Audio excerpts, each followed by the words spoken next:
won. Okay, they are militarily defeated. NATO's a paper tiger, and when we needed them, but we didn't need them, by the way. They kill protesters, they're animals. Then I call up France, Macron, whose wife treats him extremely badly. And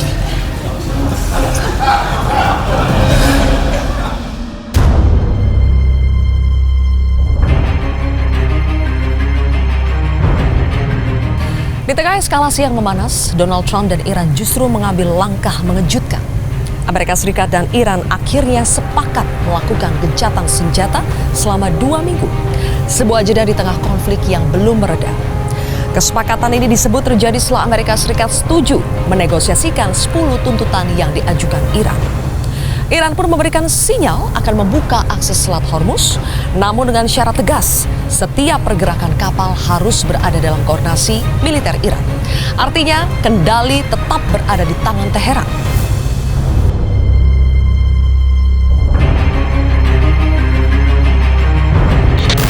Keputusan itu muncul setelah ancaman keras dari Donald Trump yang disampaikan lewat pernyataan bernada kasar dan ultimatum terbuka.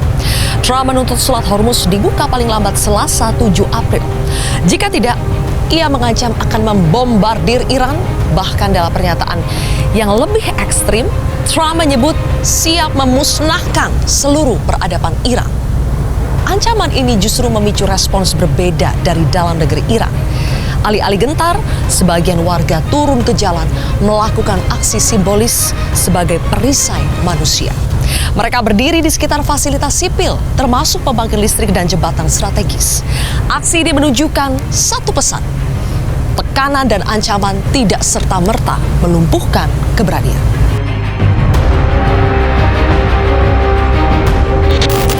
Gaya konfrontatif bukan hal baru bagi Donald Trump. Ia dikenal keras, bahkan kerap merendahkan. Pernyataan kontroversial hingga hinaan terbuka kepada pemimpin dunia berulang kali dilontarkan Trump, baik di forum resmi maupun media sosial.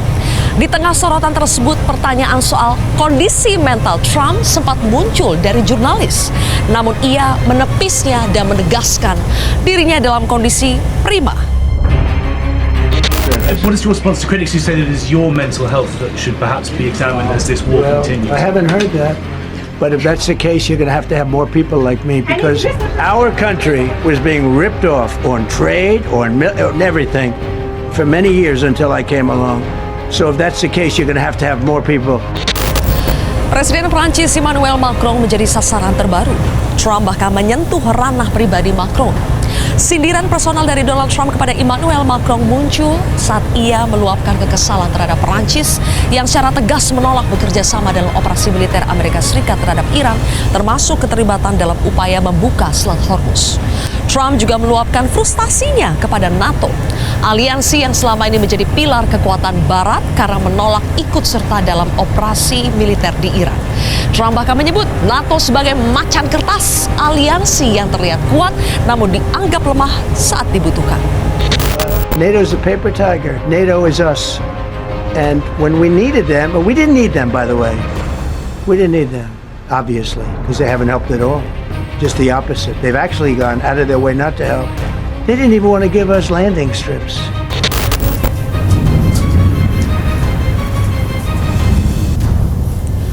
Prancis memilih jalur berbeda. Alih-alih membalas retorika, Macron justru menyerukan kemandirian global, mengajak dunia untuk tidak lagi bergantung pada Amerika Serikat. Lebih jauh, Prancis menginisiasi operasi damai untuk membuka akses Selat Hormuz. Hasilnya nyata, sebuah kapal Prancis berhasil melintas menjadi kapal Eropa pertama yang lolos di tengah ketegangan. Keberhasilan itu bukan sekadar pelayaran.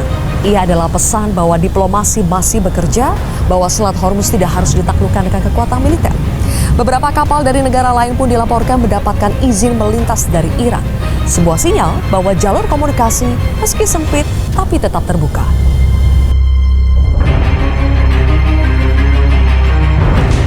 Iran memberi sinyal akan menerapkan pungutan bagi kapal yang melintasi Selat Hormuz setelah perang dinyatakan selesai.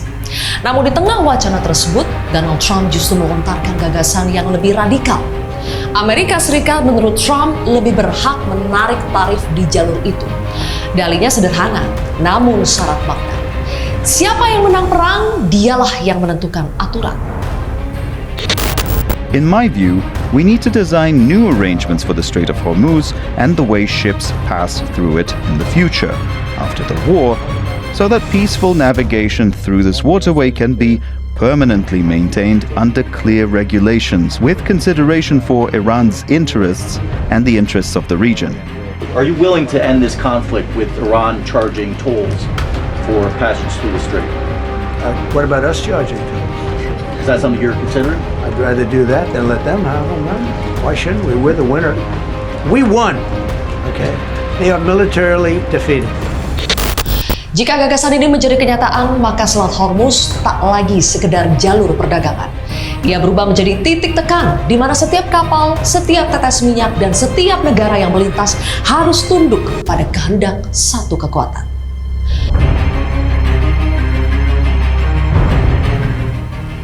Di sisi lain, Iran menunjukkan daya tahannya. Dalam perkembangan terbaru, Iran mengklaim berhasil menembak jatuh jet tempur Amerika Serikat jenis F-15 Strike Eagle. Ini menjadi presiden penting. Pertama kalinya dalam konflik ini, pesawat tempur Amerika Serikat jatuh di wilayah Iran. Sebuah pukulan terhadap narasi supremasi udara Amerika. Ini bukan sekedar kehilangan aset, ini adalah pesan strategis.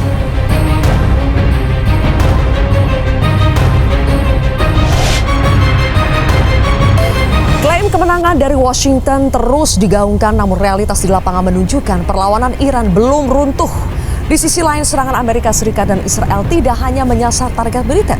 Sejumlah fasilitas sipil termasuk pembangkit listrik tenaga nuklir Iran turut menjadi sasaran.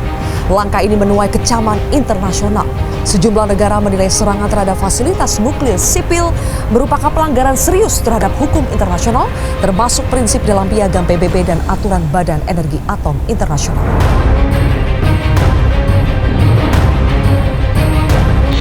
Retorika keras hingga serangan personal, semua memperlihatkan satu wajah kepemimpinan yang kian konfrontatif. Sikap arogan Donald Trump bukan hanya memanaskan konflik, tetapi juga menguji batas hubungan antara sekutu dan stabilitas global. Inilah kontroversi selengkapnya, retorika arogan Trump, bersama saya, Zilvia Iskandar.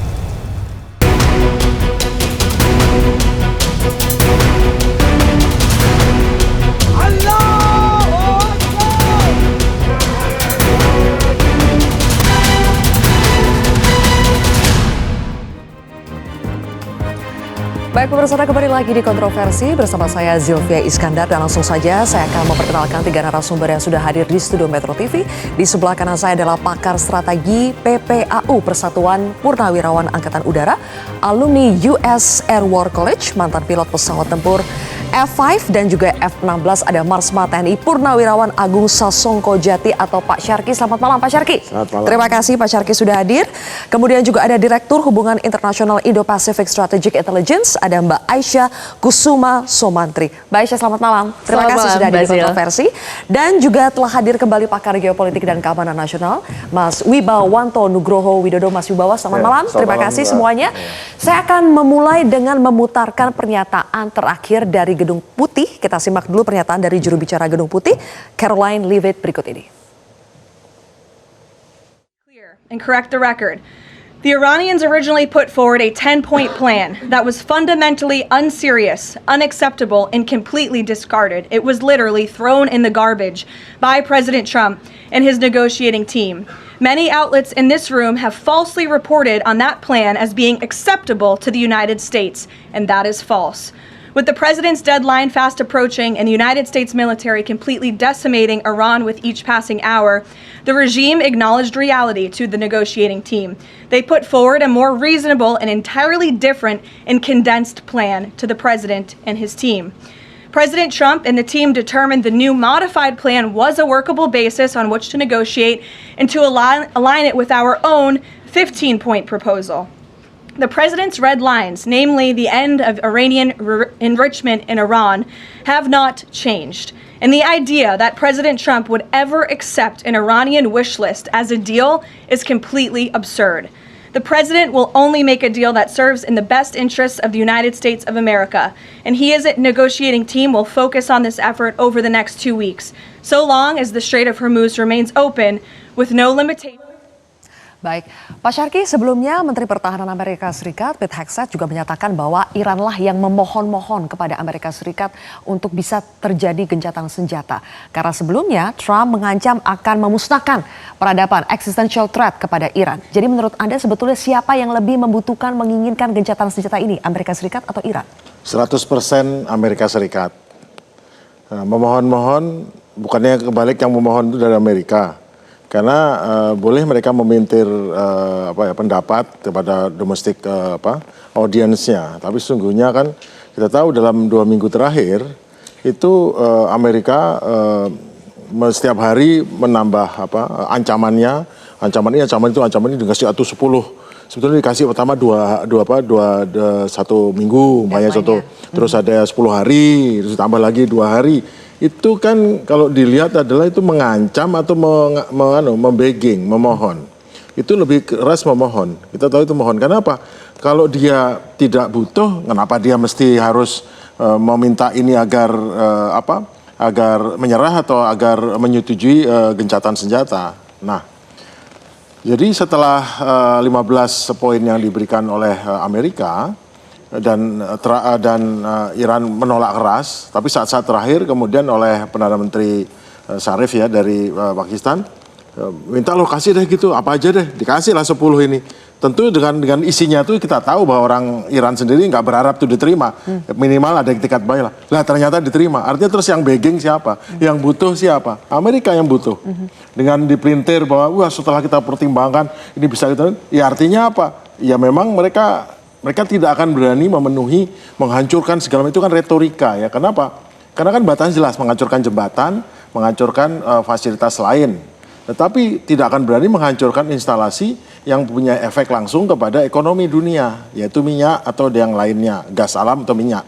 Yang mana kalau setiap barel berkurang, minyak mengalir melewat Selat Hormuz, itu akan meningkatkan kemungkinan nilai harga minyak. Begitu harga minyak kita udah tahu kan runtutannya, inflasi naik, kemudian obligasi Amerika pasti dirilis kalau dia tidak menguntungkan, kemudian yield terpaksa naik, suku bunga naik, pasti end up-nya adalah di Amerika, masyarakat Amerika akan kesulitan membayar angsuran rumah, membayar angsuran mobil, membayar angsuran lainnya, karena mereka hidup hari ke hari kan lewat credit card.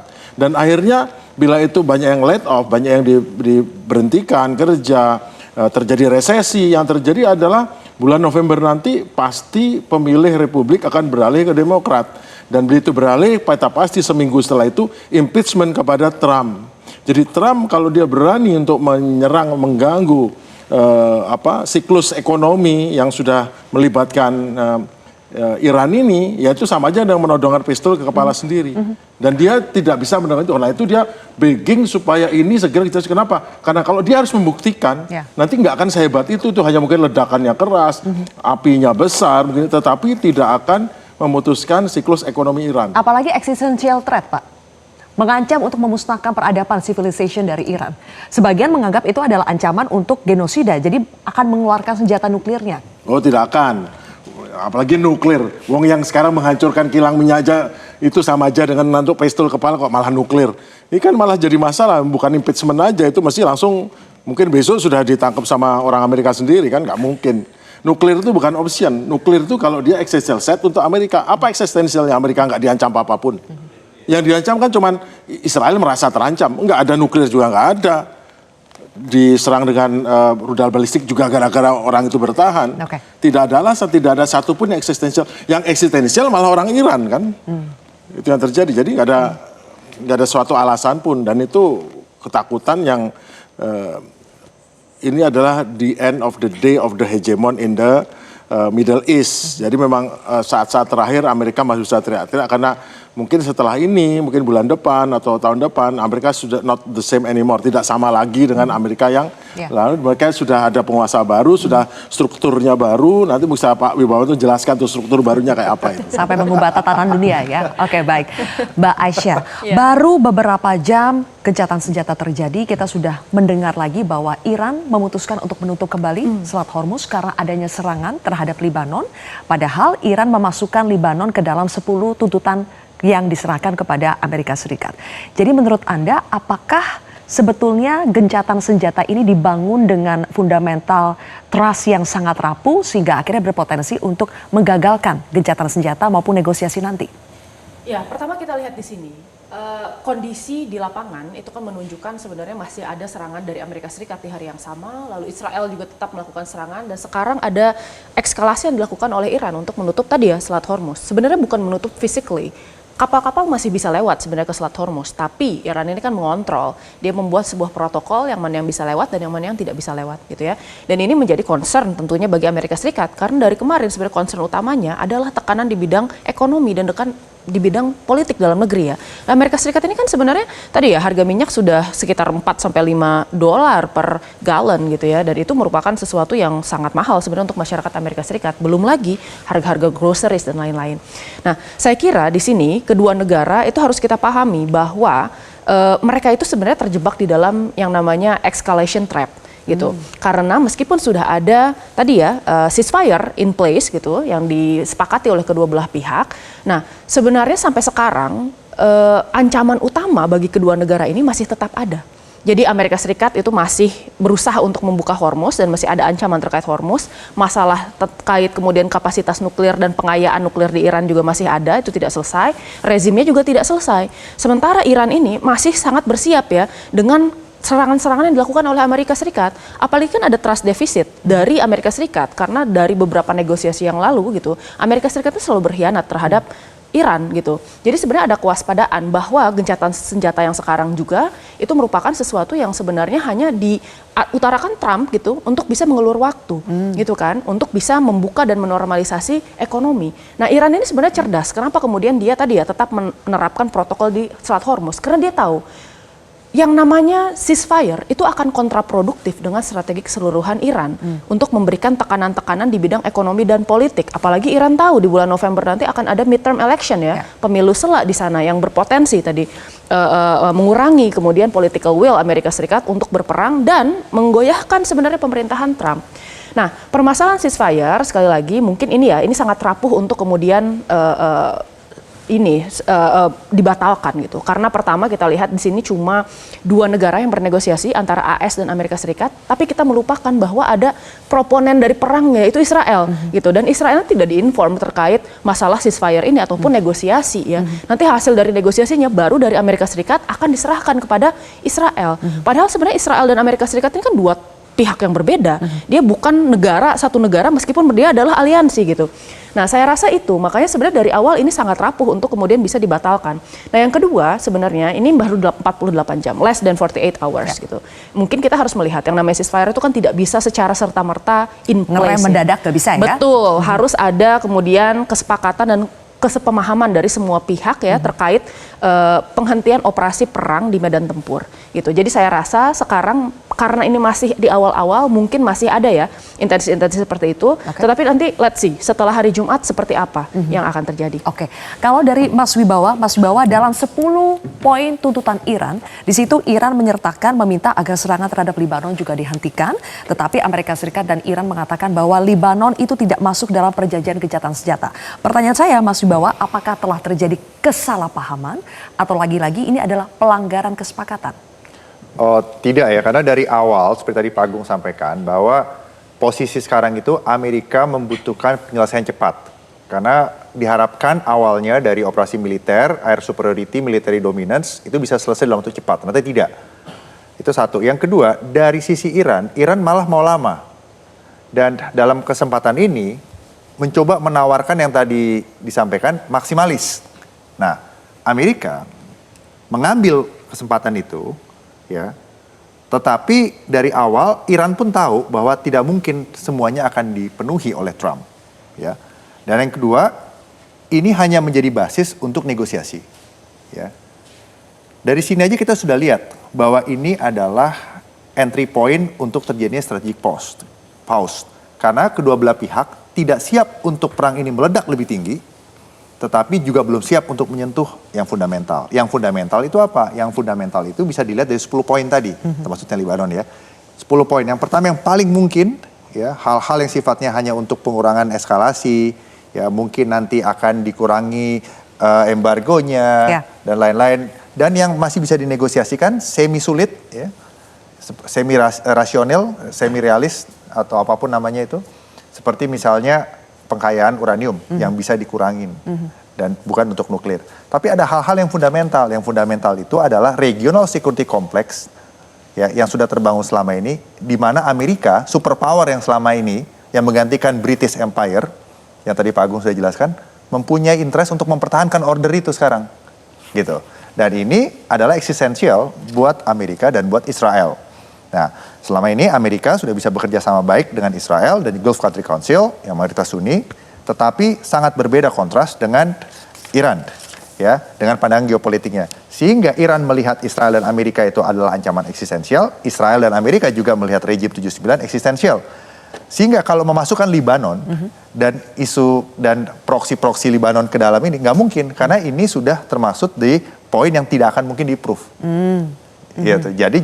Jadi poin yang tidak mungkin di-proof itu adalah Iran, ya, minta jaminan keamanan bagi proksi-proksinya. Nah itu kan dibalik kan, berarti nggak mungkin Amerika kasih gitu. Israel nggak mungkin kasih, Amerika nggak mungkin kasih.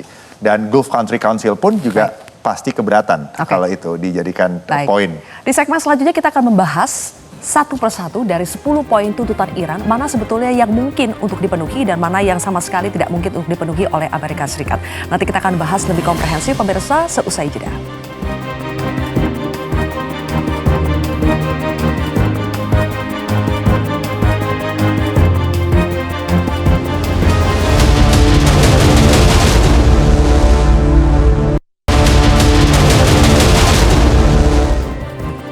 Baik, kembali lagi di Kontroversi pemirsa.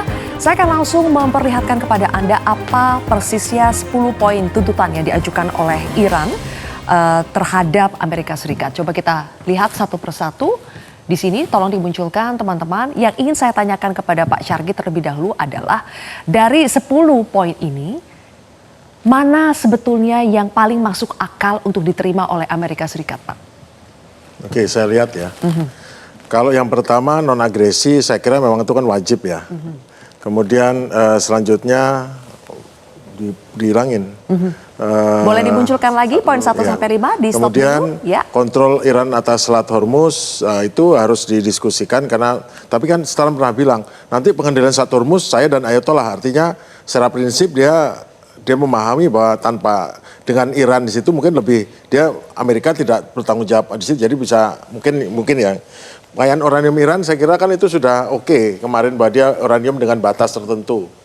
Sanksi utama ya bisa dirundingkan kan, sanksi sekunder bisa dirundingkan. Karena memang kan tujuan ini. Nah berikutnya ya. Oke.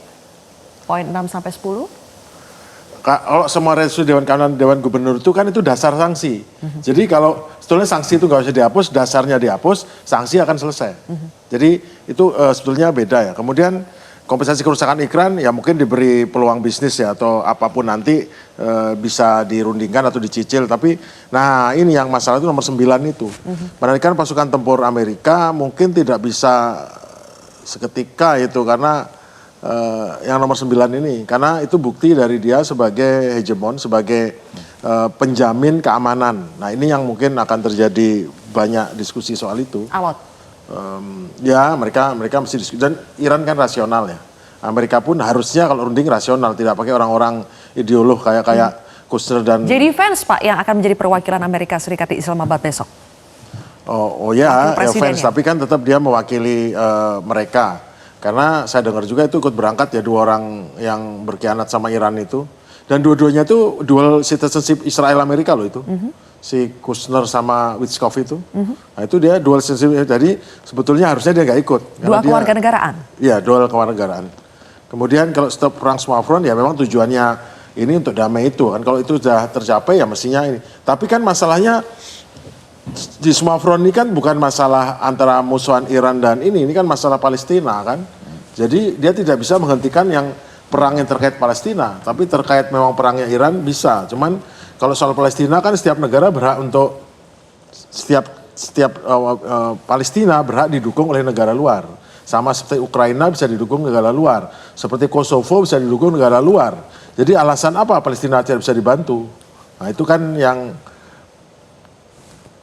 Tapi saya kira di dunia ini ada yang apa yang tidak mungkin ya, karena tahun 74 saja pada saat Amerika selesai bunuh-bunuhan sama Cina di Vietnam, itu mereka bisa bikin perjanjian yang tidak mengharuskan Cina tidak komunis, tetap aja gitu. Dengan tujuannya apa? Untuk menghadang Uni Soviet kan.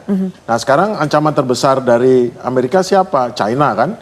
Nah sekarang mungkin mereka harus pikirkan kalau dia bisa merangkul si Iran ini jadi minimal tidak jadi musuh, meskipun tidak teman, mungkin dia bisa membuat Iran ini menjadi tidak pro lawannya, tapi minimal tidak musuhan sama dia. Itu kan mungkin bisa mengurangi kekuatan BRICS.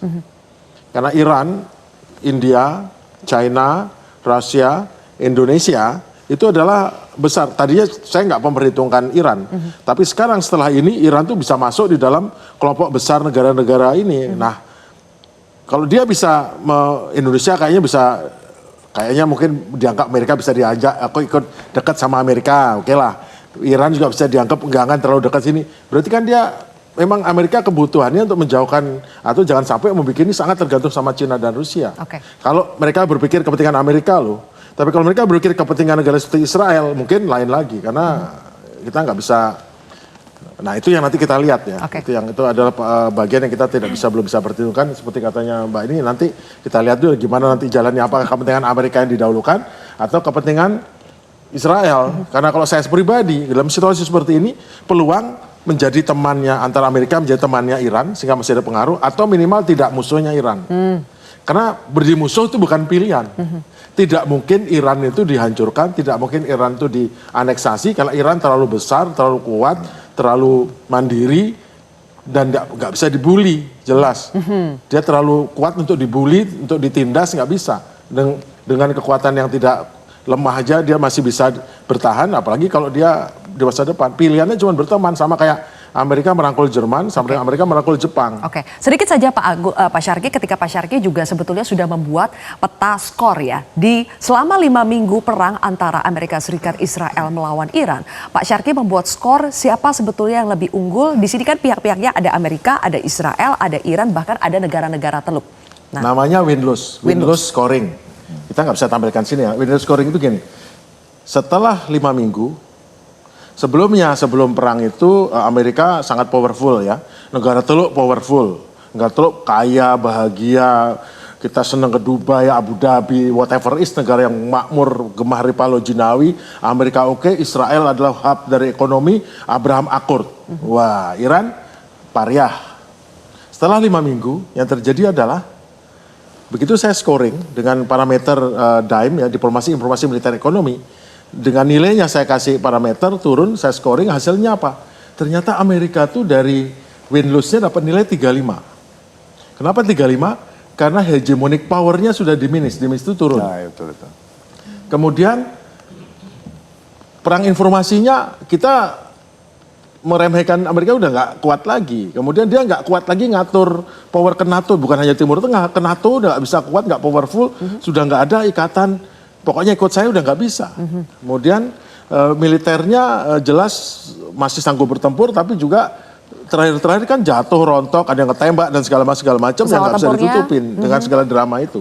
Secara ekonomi dia nggak berdaya, dia dicekek sama Iran ini. Dia malah keprosok dari mulai dia mentung Iran, malah palunya diambil alih, malah dia diancam dengan palu yang dia gunakan kan. Nah, dapat 35. Israel dapat 40, lumayan. Israel tuh dia sukses. Jadi misinya menghancurkan itu sukses, nggak ada celahnya itu. Sukses. Namun masalahnya dia sekarang tidak lebih aman daripada sebelum perang. Dia malah jadi nggak aman. Kenapa? Karena negara yang tadinya takut sama dia ragu-ragu sekarang nggak takut sama sekali untuk diri. Jadi banyak negara udah nggak takut sama dia. Nah, itu simpel lah. Saya nggak usah terlalu banyak Israel nggak penting banget negara itu.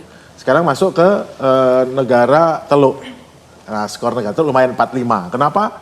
Minimal ini berhenti, minimal mereka bisa ngirim ini. Jadi tetap kehidupan bisa berlanjut meskipun babak belur. Babak belur artinya mereka terbebas dari tekanan Amerika, itu skornya naik. Jadi dia dapat 5 itu karena dia justru sekarang dia malah tidak terlalu tergantung Amerika, dia bisa milih yang lain.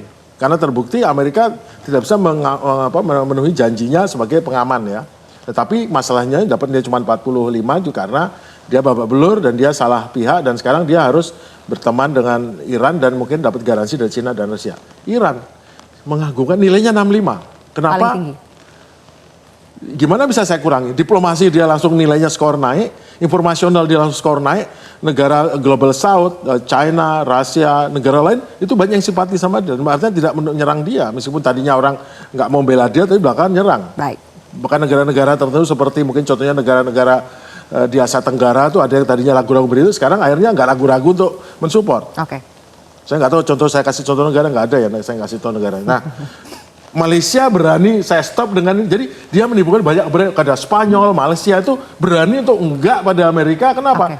Karena keberanian timbul dari Sparta ini. Ya. Si Risa. Dan terakhir adalah ekonomi. Baik. Semua juga tahu, suka nggak suka ya, Iran megang tombol lever atau switch saklar daripada ekonomi Amerika. Yang Amerika nggak bisa sembarangan melakukan dia, nggak bisa sembarangan menghancurkan sampai tinggal jadi zaman batu. Kenapa? Karena itu sama saja dengan memasang pistol ke kepalanya sendiri Amerika. Itu ya. Nah itu jadi skornya 65. Aha. Amerika 35, Israel 40, Negara Turki Turk 45, dan yang paling tinggi Iran dengan nilai skor 65. Iya, ini versi Pak Syarki ya. Terima kasih Pak Syarki atas scoringnya.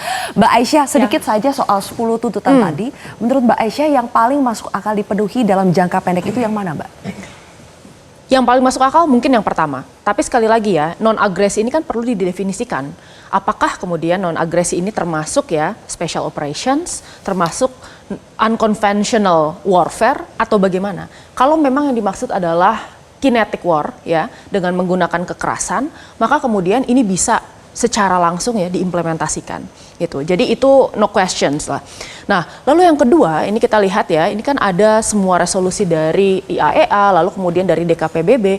Saya rasa ini sepertinya mungkin agak sulit, bisa dilakukan tetapi agak sulit. Karena ini tidak hanya melibatkan Amerika saja, tetapi kemudian juga organisasi-organisasi internasional termasuk IAEA dan DKPBB. Dan kita tahu sebenarnya di sana kan tidak hanya Amerika Serikat P5-nya, tetapi ada juga di sana ada Prancis, China, Rusia gitu ya. Yang kemungkinan besar itu akan kemudian melakukan diskusi mendalam terkait kemudian hal ini ya. Nah, lalu kemudian ini ada terkait Selat Hormuz. Selat Hormuz ini menarik karena sebenarnya tujuan Amerika sekarang itu kan sebenarnya menghentikan dampak dari peperangan. Jadi ini mereka hanya berusaha untuk mencari relief dari retaliasi yang dilakukan oleh Iran gitu. Jadi tujuannya sudah bergeser. Jadi tujuan awal mengenai nuklir dan lain-lain itu sudah tidak in place lagi. Sekarang tujuan Amerika Serikat itu hanya yang pertama itu berusaha untuk mengurangi kapasitas balistik misal, yang kedua adalah mengurangi kapasitas angkatan udara dan kemudian angkatan lautnya Iran. Yang ketiga adalah masalah nuklir ya. Lalu yang keempat ini kita lihat kan ada juga nih permasalahan Selat Hormuz gitu, mengembalikan stabilitas ekonomi.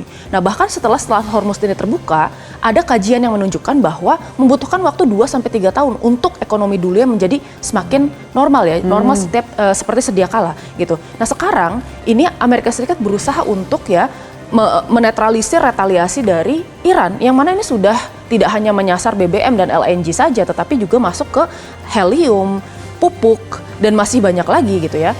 Nah, tetapi Amerika Serikat ini pasti tidak akan mau menyerahkan seluruh kontrolnya kepada Iran karena dia tahu bahwa ini Iran pasti akan ya suatu saat melakukan pencekikan lagi nih Selat Hormuz. Nah terakhir kalau tidak salah Iran ini kan meminta joint joint development di sana dengan Oman. Tetapi kemudian Amerika Serikat sebenarnya meminta bagian.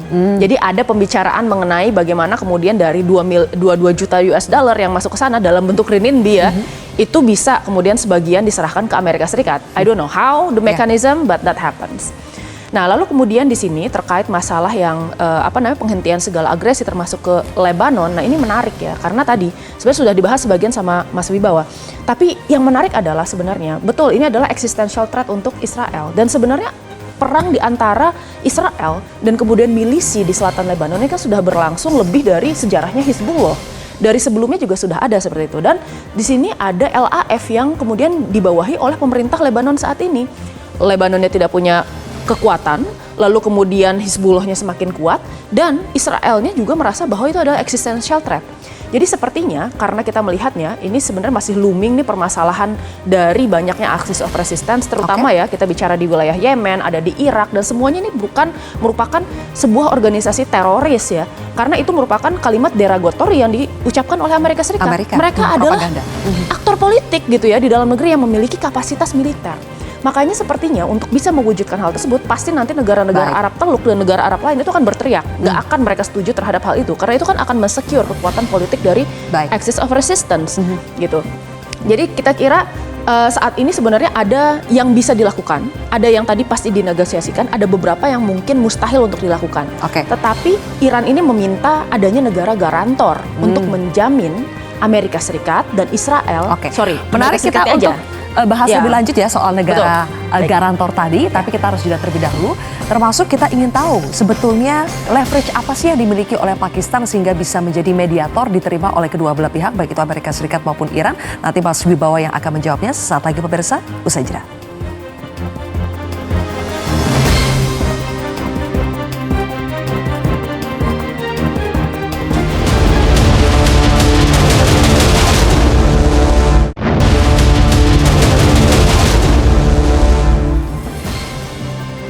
Baik pemirsa, ada peran mediator yang bernama Pakistan di sini untuk bisa membuat Amerika Serikat dan Iran setuju untuk setidaknya mencapai gencatan senjata selama 2 minggu ini.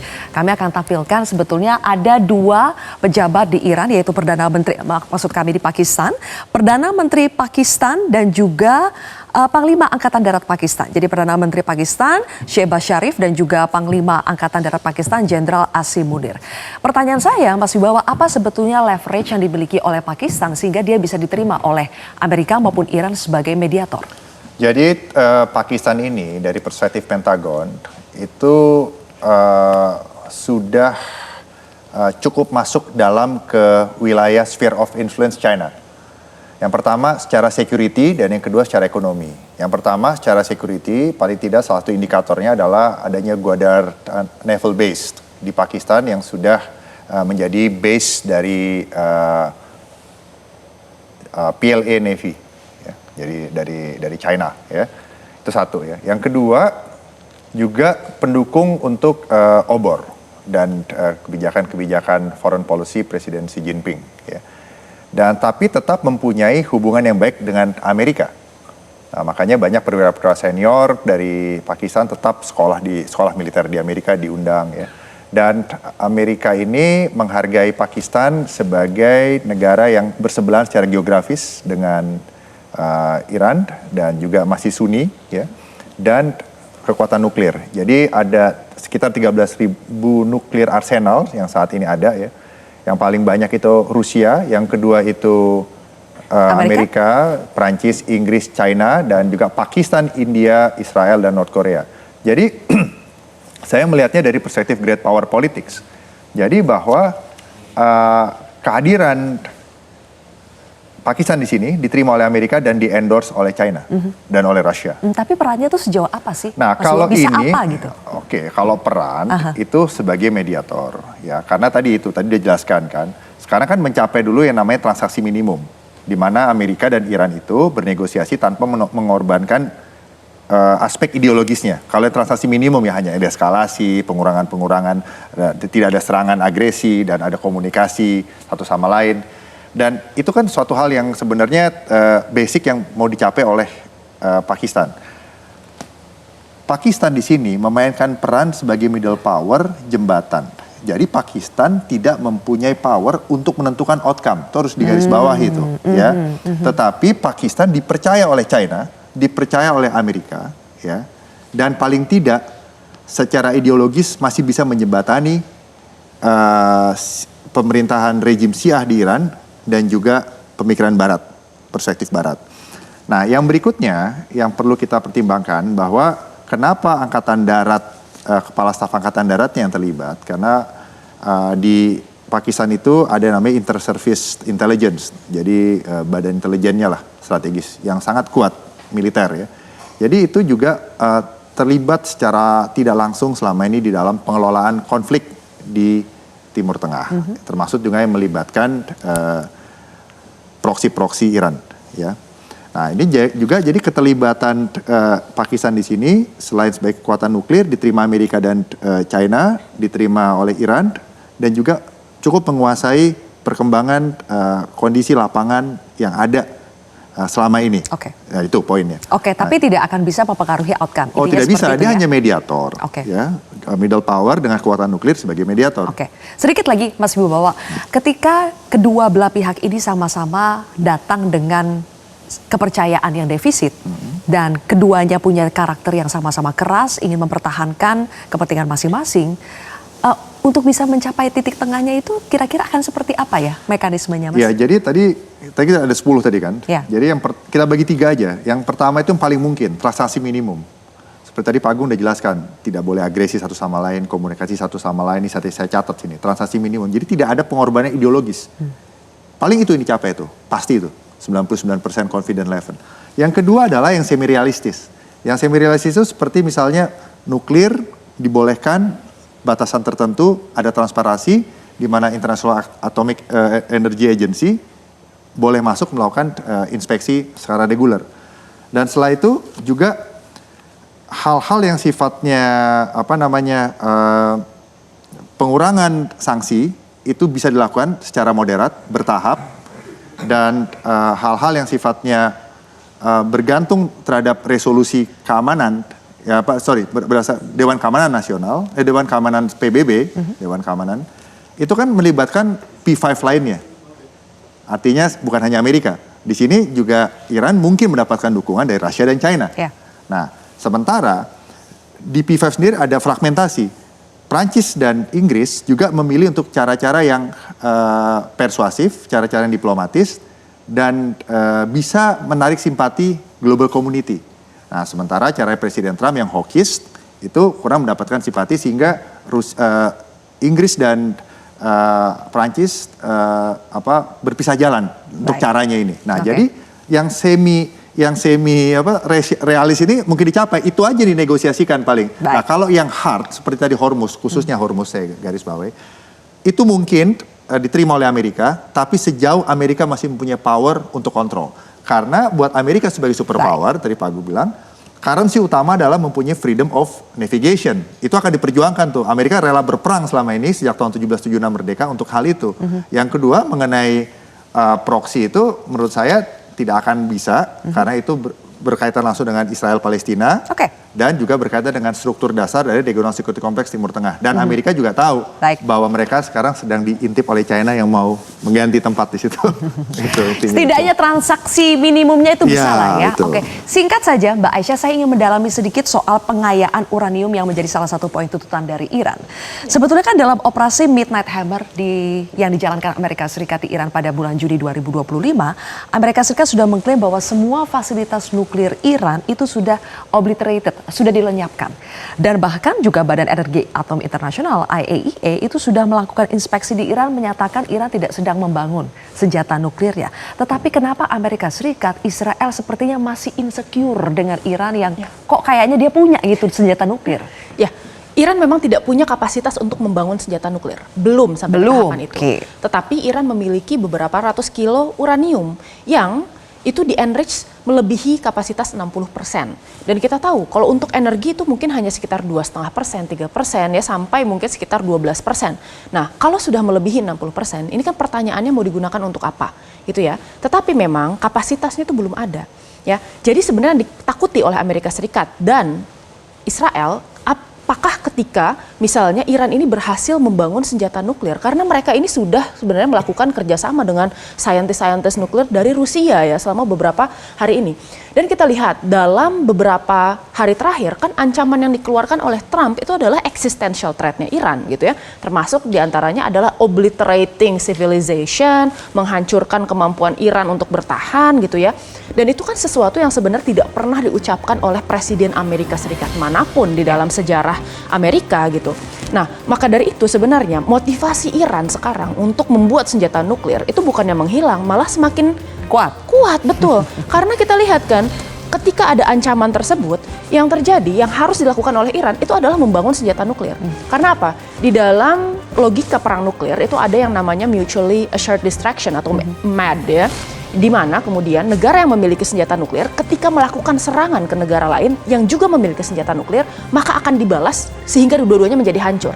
Itu yang nanti akan mencegah ke depannya perang-perang lain itu akan terjadi. Gitu. Nah, tetapi kan kita lihat di sini Iran ini tidak memiliki senjata nuklir, Iran juga tidak memiliki umbrella nuklir deterrence seperti yang dimiliki oleh Korea Selatan misalnya dengan Amerika Serikat. Iran memiliki sekutu dekat seperti misalnya China dan Rusia ya, dan hubungan baik dengan Pakistan sebagai sesama negara Muslim pemilik nuklir, tetapi dia tidak memiliki arrangement yang sama dengan Korea Selatan. Itu yang membuat kenapa sih sebenarnya Iran ini masih menjadi kekhawatiran bagi Israel dan Amerika Serikat gitu terkait masalah pembangunan nuklir. Oke, di segmen terakhir kita akan bahas tadi soal negara yang bisa menjadi penjamin, garantor ya supaya tuntutan ini, supaya gencatan senjata ini benar-benar bisa berhasil, bahkan sampai negosiasinya juga bisa mengakhiri perang. Apakah kita bisa berekspektasi sejauh itu? Mas Syarki, boleh dijawab nanti, kita akan jeda terlebih dahulu pemirsa, sesaat lagi.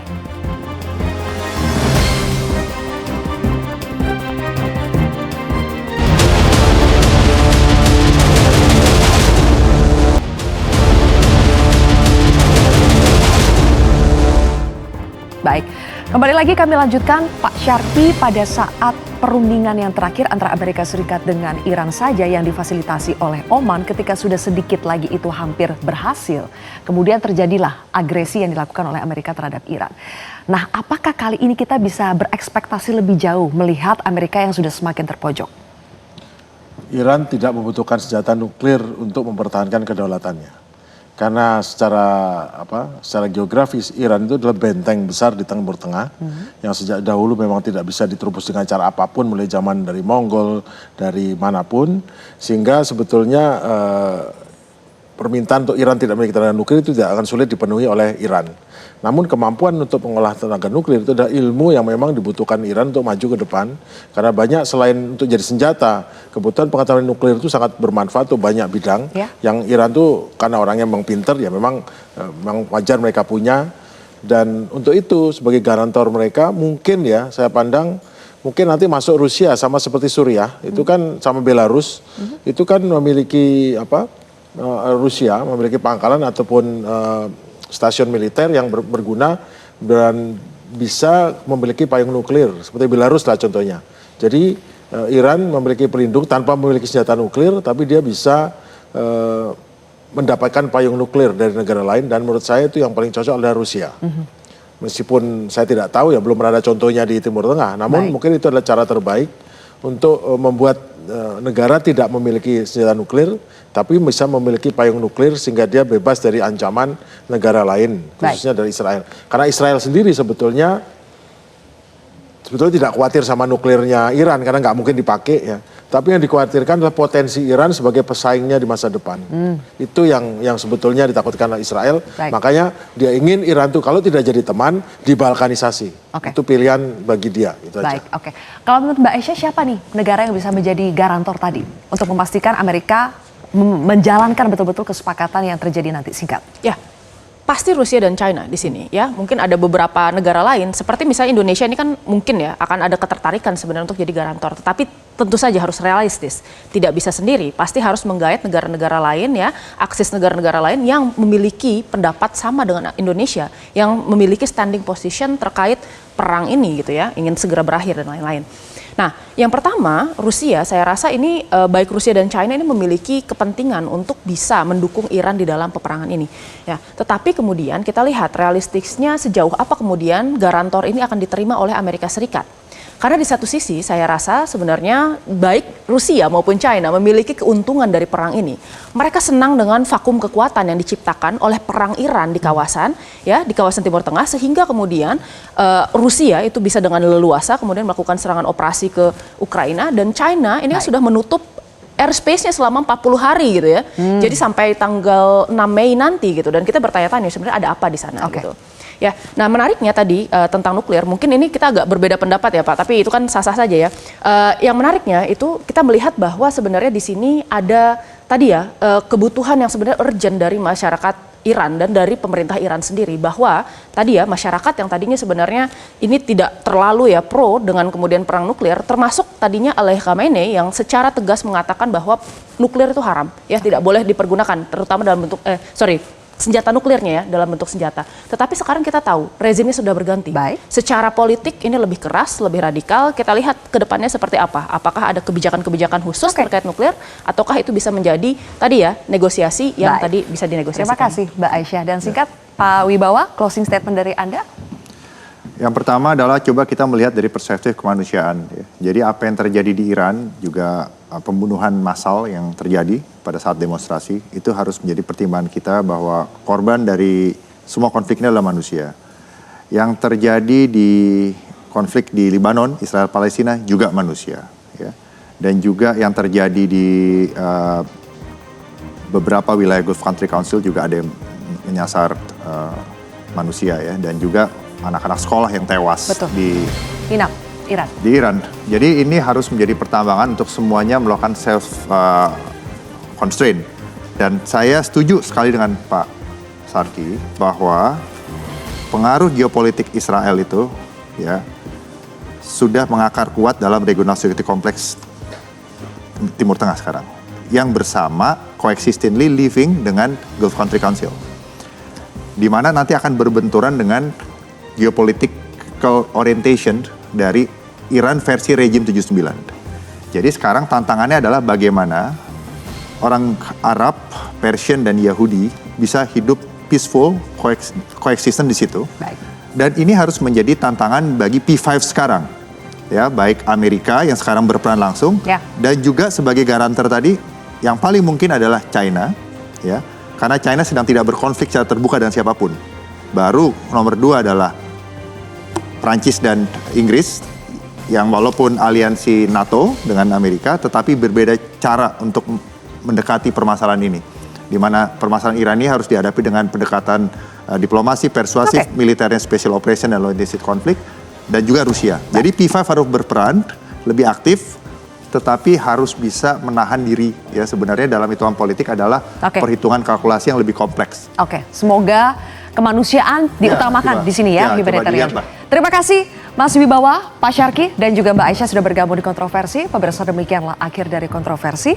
Saya Zilvia Iskandar pamit undur diri. Terima kasih telah menyaksikan Kontroversi. Sampai jumpa.